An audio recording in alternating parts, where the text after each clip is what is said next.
An executive privilege controversy has been brewing. That has been brewing. It boiled over on October 8th when the current president Joe Biden said that he will waive the privilege and direct the National Archives to produce a congressional. Basically, he wants the National Archives to produce a congressional and basically congressional investigators' records pertaining to what happened on January 6th.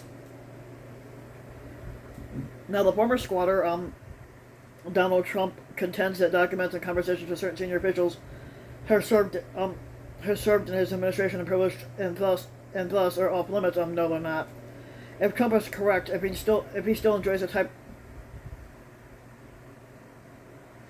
if Trump is correct, which he's not, if he still enjoys a type of executive privilege, which he doesn't have, though no longer in office, that could thwart attempts by a congressional select committee to learn important details about his role in the insurrection. Is Trump right? No.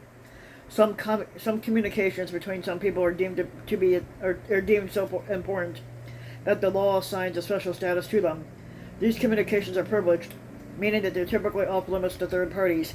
Prosecutors or members of Congress, for that matter, have no access to legitimately privileged conversations. Which conversations are privileged under federal law and which are not, and the list may fucking surprise you. A conversation between siblings or between a sibling and a parent is not privileged, but a conversation between spouses is. A conversation between an accountant and a client is not privileged, but a conversation between a lawyer and a client is. To the dismay of journalists, conversations between a journalist and a source are not privileged, so said the Supreme Court nearly a half-century ago. Some communications are privileged because the law seeks to foster and protect complete candor in certain communications. We want the client to tell his or her lawyer everything, and honestly, so the lawyer can help that client. We also want that, of course, between an accountant and his or her client, though the law shelters the first relationship and not the second.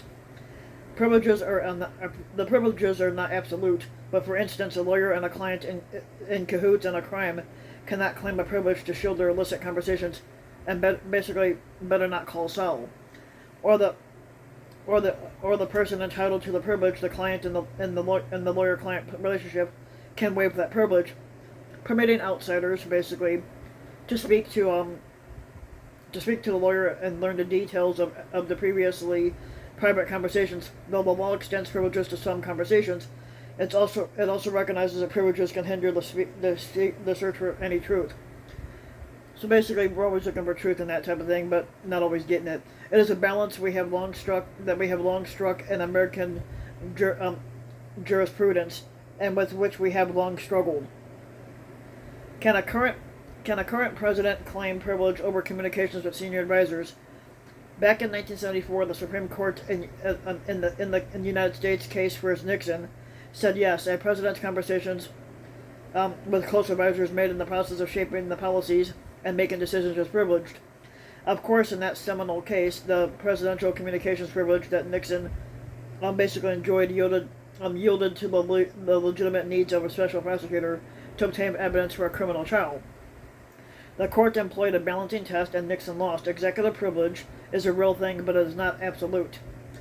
Now here's the more difficult question. Can a former squatter claim executive privilege? But let's take a look at 1977 here. In the 1977 case, the Supreme Court ruled that even after leaving office, the former President Nixon continued to enjoy a presidential communications privilege, but that privilege was tempered by certain factors, including how long Nixon or any former president or squatter has been out of office, and crucially, how a current president views the former president or squatter's invocation of the privilege. Generally, the Supreme Court reasoned the privilege was for the benefit of the republic rather than for the benefit of the individual who served in that political position, and because it is for the benefit of the republic, the views of the current president are fundamental to that question, because the current president is in the best position to assess the needs of the executive branch and to invoke the privilege accordingly. Sitting presidents have been protected, a communications privilege, or basically they often protected a communications privilege for former presidents. For example, George W. Bush invoked executive privilege to prevent disclosure of information that was sought by Congress pertaining to decisions that was made by the Attorney General Janet Reno during the administration of Bush's predecessor, President Bill Clinton. But in some cases, the president waived the privilege of the former. President Jimmy Carter did not back Nixon's privilege claim in the 1977 case. But likewise, President Obama turned over to Senate investigators documents from his predecessor's administration pertaining to CIA interrogation techniques. Even though Bush had previously asserted executive privilege to block that particular disclosure, sitting presidents commonly think of this privilege as an institutional prerogative of the executive branch that they lead, and they use it in that way, protecting or waiving it as needed, and that seems logical to us. But here, however, Biden has rejected Trump's privilege claim. That also seems logical to us. The January 6th insurrection was an appalling episode. Insurrectionists sought to undermine the republic. It is difficult to imagine any sitting president of either party, Trump aside, believing that invocation of the privilege here would benefit the republic. But Trump's claim, if he asserts it in a court of law, is not quite dead in the water. But Trump could file a lawsuit asking a court to squash the subpoenas on the grounds that the requested communications are protected by executive privilege.